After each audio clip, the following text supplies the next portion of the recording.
Assalamualaikum warahmatullahi wabarakatuh. Bismillahirrahmanirrahim. Alhamdulillahirabbil alamin. Wa shalli wa sallim barik ala sayyidina Maulana Muhammadin wa ala alihi washabihi asmain.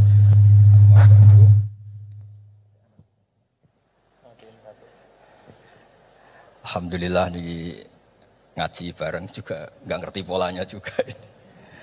Ya, yang terhormat nih wonten Bapak Rektor, wonten Mas Zainul Masdi, wonten Ketua Badan Wakaf Mas Warsono Muhammad sedanten saya hormati. Ini katanya untuk bahagia. Jadi saking pentingnya untuk bahagia itu sampai Allah itu kadang ngendikan hal yang enggak penting, tapi menjadi penting karena untuk bahagia. Jadi kalau Allah tanya Nabi Musa ketika ketemu dipanggil itu, wa ma tilka biyaminika ya Musa, yang kamu bawa itu apa? Padahal ketika dipanggil itu kagetnya bukan main. Misalnya pegawai UI dipanggil rektor itu kagetnya bukan main. Bawaannya rektor itu mesti nyalahkan. Mesti pikirannya orang itu mesti ketua badan wakaf ya sama. Mesti mau negur atau apalah. Nah, bawaan orang dipanggil atasan itu grogi, maka Allah ngendikan yang rileks. Kamu bawa apa? Gitu. Yang kamu pegang tangan kanan kamu itu apa? Masa Allah tanya sekedar gitu kan karuan. Wong kita manusia aja tahu yang dibawa Musa itu apa tong? Kok Allah malah tanya? Banyak analis, banyak mufassir, banyak ahli hakikat yang berpendapat Allah itu menghilangkan groginya Nabi Musa. Sehingga tanya yang ringan. Jadi saya mohon ini pimpinan di sini juga kalau tanya anak buah yang ringan-ringan. Wes sarapan. Jadi kalau sosokan disiplin itu bukan sunnatullah, saya jamin itu. Apalagi tanya saya, kenapa Gus terlambat? Mulai saya pulang gitu. Tuhan yang Tuhan saja sebaik itu kok rektor sama badan wakaf kok sekeras itu gitu. Jadi ini bukan gojlok supaya jadi orang yang dekat Allah gitu. Jadi ditanya, wa ma tilka biyaminika ya Musa? Kamu bawa apa ke sini? Yang di tangan kanan kamu itu apa? Nah bisa jawabnya ya lucu ya sederhana. Ini tongkat Gusti. Tak pakai menggembala kambing, tak pakai ini itu. Bisa masih bilang dan lain-lain. Kayak laporan keuangan tuh, kalau susah nerangkan itu dan lain. Terakhir ditutup waliya fiha ma'aribu ukhra, dan masih ada lagi yang lain di depan Allah. Kamu lapor audit di badan wakaf, diterima enggak laporan lain-lain itu? Ini teman saya lama ini. Saya di UI itu sudah lama, cuma inginnya dikenal Allah, tapi sekarang malah dikenal rektor. Aduh repot agak. Saya dulu dari anak Profesor Zaini itu mulai 2000, tahun 2000. Dekat sekali dengan saya. Sering ke rumah saya, ke kontrakan saya karena diskusi tafsir. Dan saya ikhlas sekali tidak ingin dikenal rektor badan wakaf siapapun. Karena keluarga saya itu, bapak saya itu wali. Jadi kalau wali itu kepinginnya dikenal Allah. Tahu-tahu diturunkan derajatnya, disuruh kenal rektor, kenal badan wakaf. Jadi ini ada pemakhlukan. Ya ada pemakhlukan. Turun dulu baru naik. Ya. Jadi saya artinya gini, saya di sini itu Sohibul Bait. Jadi tadi Mas Masdi itu keliru kalau nanti saya ngisi. Saya ini Sohibul Bait, nanti yang ngisi ini. Maksudnya seperti itu maksudnya. Jadi, karena tuan rumahnya saya Pak Warsono. Ya, ini tamu ya. Tapi ternyata pemakhlukan itu penting. Di dalam ilmu tafsir diantaranya itu dikenal namanya tanazzulatul maulah. Allah itu menurunkan martabatnya. Allah sebagai Tuhan tentu tidak pernah menghutang kita, tidak pernah merasa dikasih karena semuanya itu milik Allah. Tapi Allah untuk memotivasi orang amal itu ngendikan Allah man dzalladzi yuqridu wa qardan hasana. Siapa yang mau menghutangi saya? Allah itu tentu tidak butuh hutang kita karena kan semua milik kita itu milik Allah. Tapi supaya orang termotivasi amal, merasa superior, merasa heroik, saya mau menghutangi Allah, saya mau menolong Allah. Padahal Allah huwan nasir, Allah ni'mal maula wa ni'man nasir. Tapi Allah mengistilahkan dirinya intan suruwaha, jika kalian menolong Allah. Wahal yahtaju ilan nasri, tentu tidak, Allah tidak butuh pertolongan kita. Tapi itu tanazzulan. Allah yang Tuhan saja menurunkan derajatnya untuk komunikasi dengan manusia. Artinya kalau saya makomnya sudah fana kenal Allah, saya juga ikhlas turun derajat kenal rektor gitu. Jadi itu insya Allah tidak masalah. Gitu. Ben sampean pernah dengar ilmu hakikat memang gitu. Jadi saya ini memang sudah sering cerita ke Pak Fajar, Pak Sadeli, Pak Junaid. Saya ini sudah daftar ingin jadi resi lah. Saya sudah nggak pernah keluar, saya di rumah ngaji. Tapi ngaji kalau ngaji terus ya. Saya belum pernah tidak ngaji. Satu hari minimal ngaji 4 kali. ngaji fikih yang saya sering itu fikih, karena Mbah Basa memang ahli usul fikih. Dulu pertama Profesor Zaini melibatkan saya ini cerita ke Mas Majdi itu gara-gara beliau itu profesornya itu sastra, adab, di Al-Azhar itu adab. Iya, Zaini. Orang tua dari rektor. Nah karena jurusannya adab, beliau memang pakarnya kalau menghaluskan bahasa. Tapi masalahnya di Quran kan banyak fikih juga, dan beliau cari ahli fikih. Singkat cerita, entah gimana ceritanya Allah yang mempertemukan ketemu saya. Nah kenapa kita butuh fikih, tidak sekedar kesusastraan atau ilmu adab? Karena ada tafsir atau fikih dalam Quran yang mau tidak mau harus difikihkan. Misalnya begini, wa antasma'u bainal ukhtain, kamu tidak boleh menikahi sekaligus mbak dan adiknya atau adiknya dan mbaknya.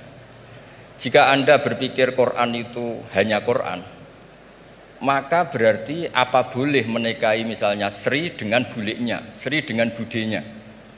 Padahal tidak boleh juga. Tapi faktanya Quran hanya ngendikan wa antasma'u bainal ukhtain.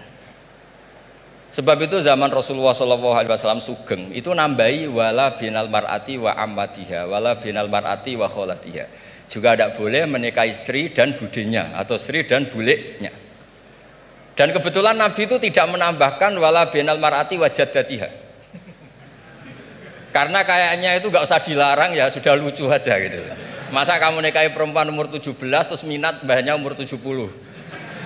Lah itu kalau sampai butuh dilarang ya Anda perlu berobat itu. Tapi kalau bule kan kadang masih menarik. Orang-orang kayak gini itu misalnya nikah umur 17, bulenya cantik umur 30, minat enggak? Jadi artinya butuh dilarang untuk enggak minat tuh butuh dilarang gitu. Tapi kalau mbah nah, ngono kok ditakon. Ini pakarnya.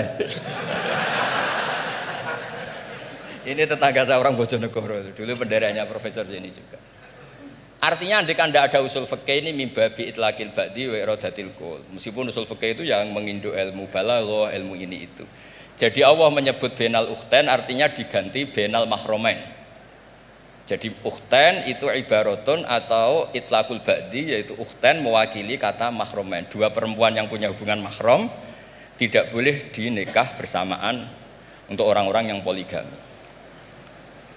Ini penting supaya semua tafsir juga gitu, lafat-lafat yang ada mahdhufnya itu kita jaga, baik itu secara keilmuan maupun secara fikih. Keilmuan misalnya begini, orang yang dilaknati Allah, mal'anahu wa ghadiba alaihi, di antaranya diteruskan wa ja'ala minhumul qiradata wal khanazira wa abadat tauhid. Lalu misalnya secara penelitian tidak pernah ada makhluk manusia yang dulu jadi kera. Tapi melihat ayat itu seakan-akan itu pernah ada periode atau kejadian di mana manusia itu dirubah jadi kera. Wa ja'ala minhumul qiradata. Mau tidak mau kita butuh perangkat ilmu lain yang namanya balaghah. Itu orang Jawa, itu kalau dilangkai kakinya itu hanya bilang kayak kera. Orang nggak sopan tuh katanya kayak kera. Tapi kalau dilangkai kepalanya langsung oh dasar ketek itu, dasar kera. Artinya dalam ilmu tasbih, kalau kemiripannya itu biasa, itu masih disebut ka, seperti. Tapi kalau mirip banget perilakunya itu kafnya dibuang. Sehingga orang yang tuli banget terhadap kebenaran, Allah bilang summum bukmun umyun. Orang kafir itu summun, tuli misalnya. Bukmun ada bisu. Padahal faktanya mereka bisa mendengar, bisa ngomong, bisa bicara. Tapi saking tidak pernahnya mau mendengar kebenaran, di redakseknya sumun, bukan kasumi tapi sumun. Begitu juga di bab madah memuji. Kalau orang agak ganteng, mungkin saya kalau muji Mas Masdi hanya kalkomar, muji Pak Rektor paling ya kalkomar. Tapi kalau muji Nabi langsung komarun, anta samsun, anta bedrun, karena gantengnya kelewat, sehingga kaf tasbih sepertinya itu dibuang. Nah, andai kan tidak ada fakta manusia itu pernah dirubah jadi kera di era itu, andai kan itu nggak ada, kita sendiri juga nggak tahu. Kita masih bisa menganalisis dengan teori balaghah tadi, wa ja'ala minhumul qiradata ekal qiradah. Mereka atau mislal qirodah, mereka dijadikan Allah laksana kera, tidak berakhlak, tidak beretika, tidak bermoral. Ini pentingnya ilmu balaghah, sehingga kita tidak perlu mengharuskan orang berkeyakinan dulu itu pernah ada orang manusia dirubah jadi apa? Kera. Nah misalnya ada yang berkeyakinan atau berpendapat memang itu pernah nyata, Itu ngendikannya Rasulullah, kemudian itu dihilangkan. Hanya hidup 3 hari, kemudian hilang sehingga nggak punya turunan. Jadi pilihan-pilihan dalam tafsir itu satu tentu riwayat, dua itu analisis balaghah. Nah, analisis fikih itu tidak kalah penting karena konstruksi Quran itu ada fikih yang sudah mapan. Seorang lagi ada fikih yang sudah mapan. Ketika Nabi Lut itu menyesali kaumnya itu lesbi dan gay, kelainan seksual. Itu Nabi Lut ngendikan haula ibanati hunna adharulakum. Kalau kamu ingin menyalurkan kebutuhan biologis Anda, ini ada anak-anak putri kami, hunna adharulakum. Itu lebih suci bagi kalian. Tentu fikih itu sudah mapan, maknanya dinikahi dulu dengan proses nikah yang sah. Nah, barokahnya fikih yang mapan ini Allah tidak cerita tafasilul umur, tidak cerita detail-detailnya. Sehingga salah sekali kalau kita sering bilang kita hanya kembali ke Quran. Itu tidak bisa karena Quran juga tidak berdiri sendiri dengan makna yang sebenarnya karena turun itu ada asbabun nuzul. Ini yang terakhir supaya ngasih pekerjaan kan jauh-jauh dari NTB. Ya kan bisa dimanfaatkan secara baik dan benar. Saya bulbet. Nah, ini bukan guyon tapi memang betul harus begitu memang. Mau tidak mau. Sumpah misalnya. Orang itu kalau ditagih hutang atau ditegur itu masih ya besok saya bayar. Ditagih lagi kayak gak percaya, wawahi besok saya bayar. Jadi kata wawahi itu mesti menunjukkan emosi, tersinggung, sumpah. Sehingga suatu saat ada seorang khotib ini ngendikan, fawarobbis sama iwal ardi innahu la haqqum mislama annakum tantikun. Demi Tuhannya langit dan bumi. Itu si Bedui, ada orang Arabi, orang desa. Langsung menyelasi Pak Khotib tadi. Pak Khotib, mangdalladzi akhdhafal jalil hatta alja'ahu ilal yamin. Siapa yang bikin murka Allah sehingga Allah terpaksa sumpah. Semenjak itu jadi ilmu, kalau Allah memulai redaksi dengan sumpah, dengan qasam pasti Allah tersinggung. Sehingga lafaz-lafaz yang dimulai wan naziati gharqa atau dimulai wasamsi wa duhaha mesti terusannya itu Allah agak marah. Karena di mana-mana orang sumpah itu menjelaskan sama yang agak tidak percaya. Itu dzauqul arabi, itu adzauqus salim. Nah begitu seterusnya. Kemudian masalah wasfiyah ismiyah. Saya dulu sering debat sama Profesor Zaini. Kan misalnya kiai-kiai di Jawa, umumnya kalau maknani min alakin itu segumpal darah. Lalu orang-orang yang nekuni embriologi itu tidak pernah ada segumpal darah. Kalau segumpal darah malah jadi kluron, macam-macam. Katanya Quran itu mesti benar ini ada segumpal darah. Kata saya segumpal darah itu bahasa Indonesia, Quran itu bahasa Arab. Tidak akan ada itu di Quran kata saya. Tapi ada yang bilang segumpal darah ya, tetap aja itu enggak Quran. Yang Qurannya min alakin, segumpal darah itu bahasa Indonesia. Quran tidak ada yang bahasa Indonesia kata saya. Nah tapi itu bisa dianalisis pakai balaghah atau pakai teori madatul kalimah. Min alakin itu dari kata aliko ya'liku alakon, sesuatu yang menempel. Jadi kalau di proses embriologi, misalnya ada apa yang menempel dalam ilmu itu, yaitu yang jadi rahim, jadi anak. Atau pakai ilmu balaghah. Min alakin tetap maknanya segumpal darah, tapi maknanya itu tangkis atau tahkir. Manusia itu sombong. Padahal materinya sama yang sekarang jadi sama dengan materi yang sekarang jadi segumpal darah. Yaitu kita yang seperti ini materinya ya sperma, segumpal darah yang seperti itu juga materinya sperma. Kok kamu sombong? Materi kamu sama dengan materi min alakin. Itu persis dengan adatul Arab kalau sedang mencibir orang yang sombong. Itu kalau orang Arab bilang antal ladzi kharasta min makhrajil bauli marratan, kata orang Arab. Kamu adalah manusia yang keluar dari jalannya kencing 2 kali. Keluar dari penis lelaki ya lewat jalur kencing, keluar dari ibunya juga lewat jalur kencing. Supaya orang enggak sombong itu orang Arab bilang antal ladzi kharasta min makhrajil bauli marratan. Nah, min alakin itu dalam konteks itu karena begitu angkuhnya Abu Jahal, begitu angkuhnya kafir-kafir Quraisy, sampai diingatkan Allah ulang, kamu ini materinya min alakin, sejenis itu mbok yo jangan yatho. Buktinya terusannya ayat kalla innal insana layatho, manusia itu sungguh angkuh.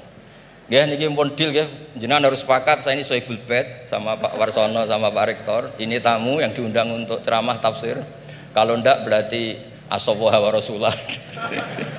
Nggih, monggo Mas di sini.